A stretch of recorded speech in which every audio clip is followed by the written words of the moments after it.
सभी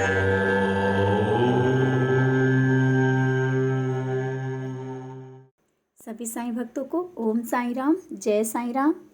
और आज अध्याय 3, जो कि हम लोगों ने अध्याय 1 और 2 में जो भी है थोड़ा समझा, और समझने के बाद क्या है मेन जो होता है कि हाँ, जिसको बोलते हैं सारांश, तो उस तरीके से हम लोग समझते हैं। तो आज अध्याय 3 में, अध्याय 2 में क्या हुआ था आपको मालूम है ना, कि हेमांत पंत ने पूछा था, श्यामा ने पूछा था, और बाबा ने किस तरह से आज्ञा दी थी कि हाँ जाओ सचरित लिखो जा कर के। तो इसमें भी बाबा ने पहले आज्ञा दी है, और आज्ञा देने के बाद भी कुछ कहा है। जैसा कि कहा है कि गद्य अध्याय में बोल दिया था कि हाँ जाओ सचरित लिखो जा कर के, सचरित लिखने के लिए मेरी पूर्ण अनुमति। और उन्होंने कहा मेरा पूरा अनुमति है कि तुम जाओ, लेकिन मन स्थिर करके मेरे वचनों में श्रद्धा रखो और निर्भय होकर कर्तव्य पालन करते रहो। और बाबा ने बोला जो ये मेरी लीलाएं तुम लिख रहे हो ना, अविद्या का नाश होगा। जो बाबा ने साफ कहा है, जो अज्ञानता है उसका नाश होगा। और बाबा ने ये भी कहा था कि जो मेरी भक्ति पूर्वक सचरित सुनेगा, यहाँ तक कि पढ़ने को भी नहीं, सुनने से भी उसके सभी प्रकार के कष्ट पाप नष्ट हो जाएंगे। भक्ति और प्रेम की तीव्र लहर प्रभावित होने लगेगी।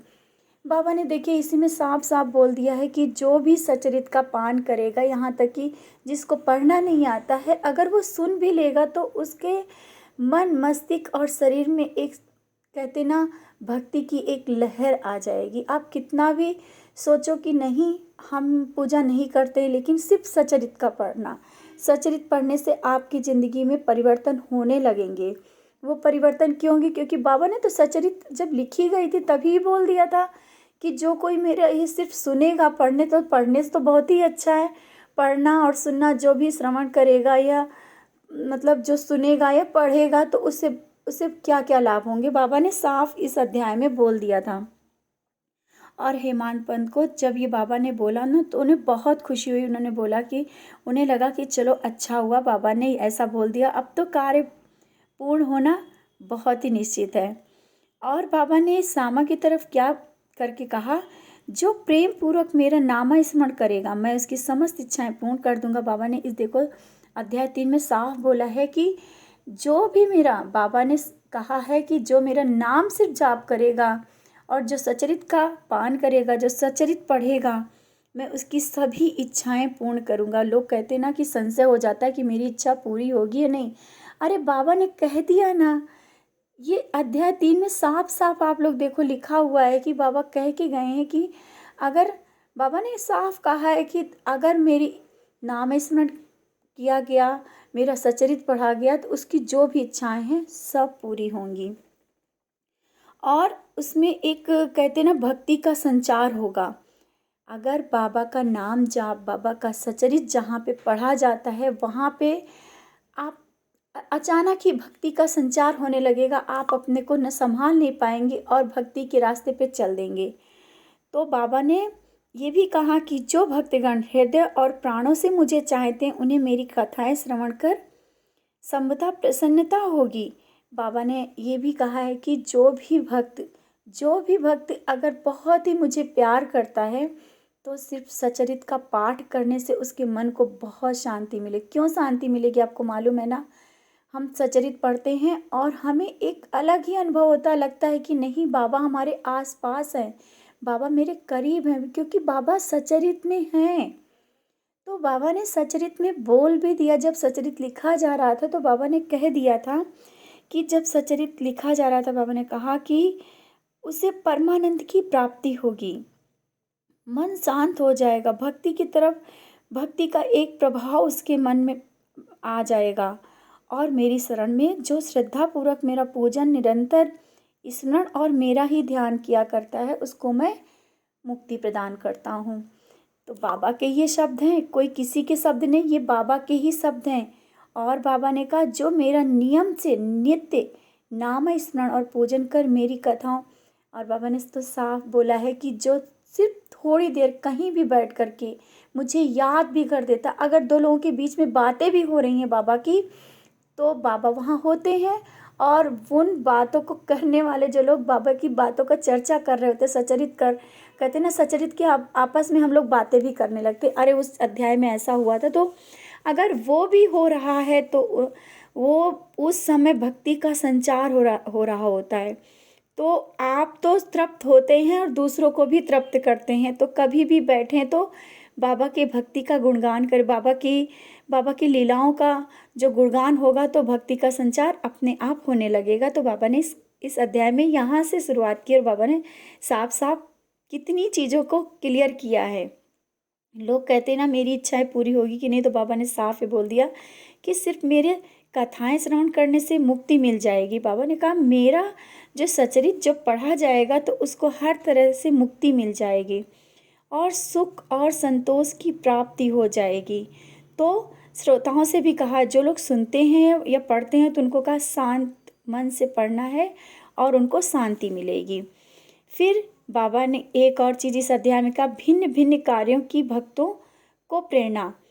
अच्छा, आप लोग, हमने ये चीज़ एक वीडियो में बोला था कि बाबा अपने बच्चों को हर एक तरीके से अलग अलग तरीके से तैयार करते हैं। अब माँ के जैसे बच्चे होते हैं, अलग अलग टैलेंट होता है, तो बाबा ने यहाँ पे भी बोल दिया है। तो बाबा ने कहा भगवान अपने किसी भक्त को मंदिर, मठ, किसी नदी के तीर, घाट बने, मतलब हर एक को अलग अलग कार्य देते हैं। सभी को अलग अलग कार्य देते हैं, तभी तो सब कार्य पूर्ण हो पाते हैं। लोग कहते हैं हम ये क्यों नहीं कर पा रहे, वो क्यों नहीं कर पाए, क्योंकि ऊपर से भगवान ने हमें उस कार्य के लिए ही भेजा है और हमें उस कार्य को करना है, क्योंकि हमारे भगवान के निमित्त हम यहाँ आए हैं, बाबा ने बोला है। तो ऊपर ही बाबा ने साफ बोला है कि हर कार्य को अपने भक्त पहले से ही निमित्त होते हैं कि कौन सा भक्त मेरा ये कार्य करेगा। आप ये जरूर पढ़ना, भिन्न भिन्न कार्यों की भक्तों की प्रेरणा, आपको बहुत अच्छा लगेगा कि बाबा ने साफ कहा है कि मुझे किसी भी विद्या का पूर्ण ज्ञान ना होने कारण में। और हेमांत पंत ने कहा है कि जब हेमांत पंत ने क्यों कहा कि ये काम क्यों हमें दिए, क्योंकि इस कार्य के लिए ही हेमांत पंत आए।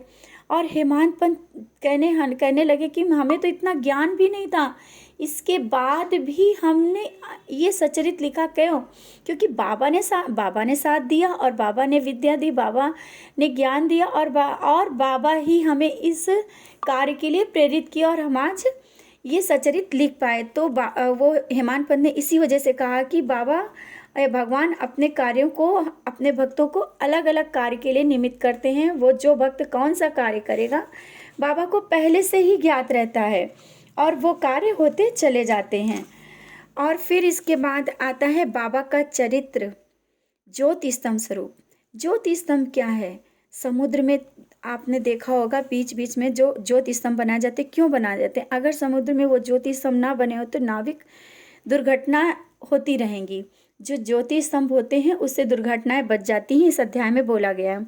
इसी प्रकार हमारे बाबा हैं जो कि ज्योति स्तंभ के रूप में हमें प्राप्त हुए हैं, हमें मिले हैं, हमें अपना प्यार देते हैं। अगर हम लोग अपने इस ज्योति स्तंभ स्वरूप बाबा को पकड़ के रखेंगे तो हम लोग कभी इस जो भयानक संसार में जो ये परेशानियां हैं कभी भी हम लोगों को सताएंगी नहीं। और बाबा ने कहा है कि बाबा हेमांत पंत ने बोला है, श्री साईं बाबा का चरित्र ठीक उपयुक्त भांति ही उपयोगी है। वह अमृत से भी अधिक मधुर और सांसारिक पथ को सुगम बनाने वाला है। और जो कोई ये सचरित का पढ़ता है तो कानों में एक मधुरता होती है। अगर हम लोग सचरित जोर जोर का पढ़ते हैं तो आसपास का वातावरण अच्छा हो जाता है। सचरित का पान करने से हमारे आसपास का वातावरण से हमारे मन को शांति मिलती है, हमारे परिवार में शांति मिलती है।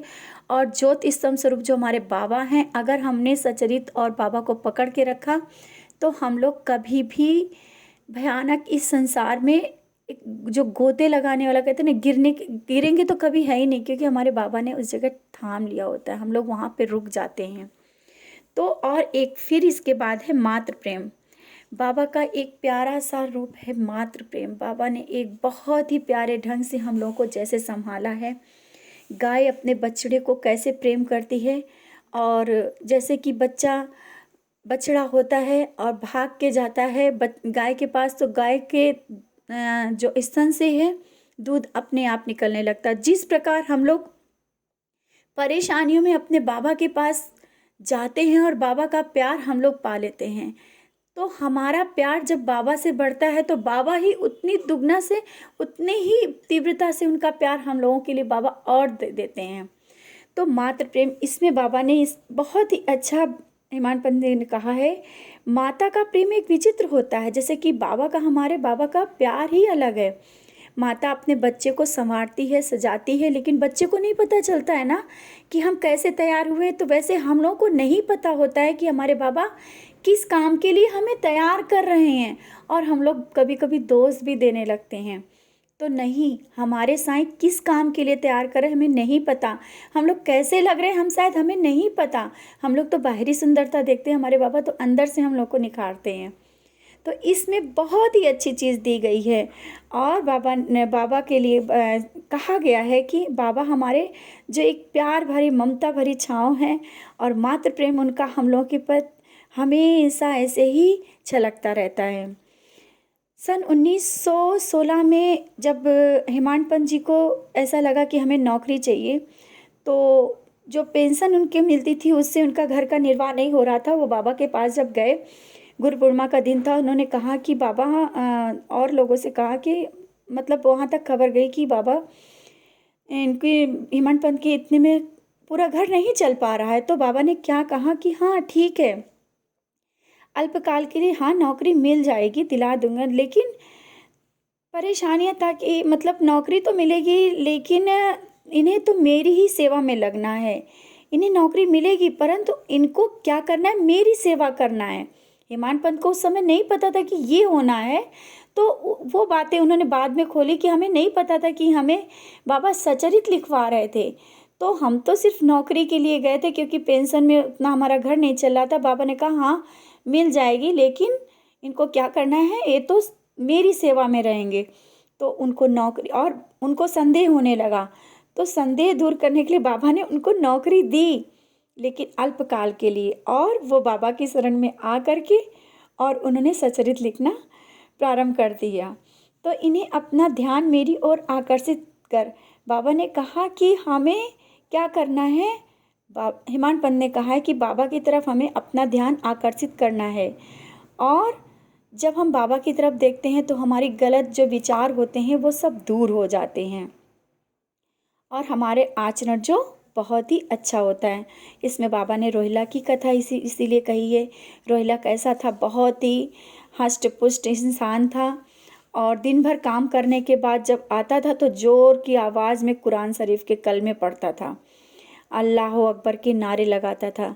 और शिरडी के लोग बहुत दिन भर में थक करके आते थे, तो जब रात को जब लेटते थे तो उसकी वो पुकार सुन करके उन लोगों को गुस्सा आता था क्योंकि नींद नहीं आती थी। तो ये सब जब परेशान होके जब बाबा के पास गए तो बाबा ने क्या कहा, बाबा ने कहा क्यों इतना अब तुम लोग परेशान हो रहे हो, क्या करे।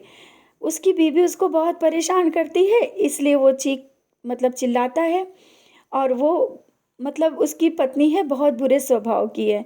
तो वो पत्नी, उसकी तो पत्नी नहीं थी। बाबा ने क्यों कहा, उसके विचार जो अंदर से हैं ना, वो अंदर के विचार अच्छे नहीं हैं, इसलिए जोर का चीखता है। मतलब अल्लाह अकबर का ऐसा जोर का चीखता है तो उसके मन की शुद्धता भी होगी। तो कोई बात नहीं, जैसा भी भक्त हो बाबा उसको अपनी शरण में ले ही लेते थे, इसमें ये कहा गया है। और ग्रामवासियों से कहा कि तुम परेशान ना हो, उसको जैसा भी कर रहा है उसे करने दो, और तुम लोग भी अपना काम करो।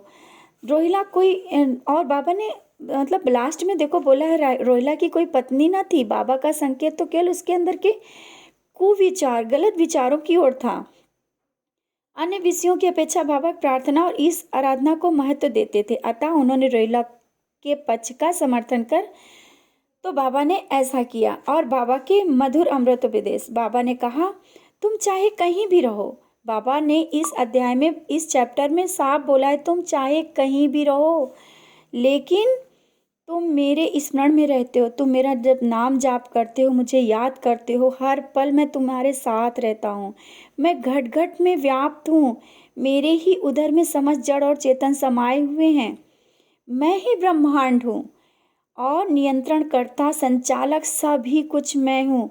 मैं ही उत्पत्ति, मैं ही जन्मदाता, मैं ही संहार करता और मेरी भक्ति करने वालों को कभी हानि नहीं पहुँचा सकता है। जो मेरा ध्यान करता है ना, वो कभी गलत कर नहीं सकता है। इस सुंदरता तथा उपदेश को श्रवण कर, और बाबा ने इसमें ये भी कहा, हेमाडपंत ने लिखा है कि जो भी ये सुंदर चरित्र को पढ़ता है या श्रवण करता है तो उसके विचार अच्छे होते हैं और भविष्य में अपने गुरु के अगत किसी और उसके विचार अच्छे होते हैं। और हेमाडपंत ने फिर ये भी लिख दिया है कि इस सुंदर तथा अमूल्य उपदेश को श्रवण करने से तुरंत दृढ़ निश्चय कर लिया कि अब भविष्य में अपने गुरु के अतिरिक्त अन्य किसी मानव की सेवा ना करूँगी। जब गुरु ही सब कुछ है तो हमें ज़्यादा इधर उधर भागने की ज़रूरत ही नहीं पड़ती है। तो ये अध्याय हमारे लिए बहुत ही महत्वपूर्ण है। बाबा ने बहुत कुछ इसमें साफ साफ कहा है। जो हम लोग भटकते हैं ना कि ये काम होगा या नहीं, बाबा ने तो साफ साफ इन शब्दों से कह दिया है कि कोई भी मेरे चरित्र को पढ़ता है तो उसका काम जरूर होगा, उसकी सभी इच्छाएं पूरी होंगी।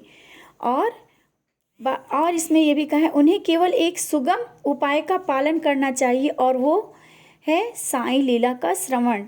बाबा ने, हेमाडपंत ने जब ये लिखा है कि जो भी कोई परेशानी में हो तो सिर्फ साईं लीला, जो साईं की लीलाएं हैं, चरित्र है, उसको खाली श्रवण ही करे तो उसकी सारी परेशानियां दूर हो जाएंगी। तो बाबा ने ये जो सचरित हेमाडपंत से लिखाया है बहुत ही प्यारा है। अगर हम लोग एक एक शब्दों, ये तो सारांश में ही थोड़ा बहुत हमने बताया है, लेकिन अगर आप इसको धीरे धीरे एक एक शब्द को समझेंगे तो अध्याय 3 में बहुत कुछ हम लोगों के लिए है। हम सबकी जो चीज़ें, एक शंका समाधान, ये सब कुछ रहता है ना कि शंकाएं हमारे मन में रहती हैं, ये काम होगा नहीं। तो जब हमारे बाबा ही हर चीज़ को, शंकाओं का नाश करके गए तो वो तो पूरा होना ही है। तो ये अध्याय आप लोग धीरे धीरे ज़रूर पढ़ें। जब आप लोग धीरे धीरे इस चीज़ को पढ़ेंगे, समझेंगे तो आप सबको बहुत अच्छा लगेगा अध्याय 3।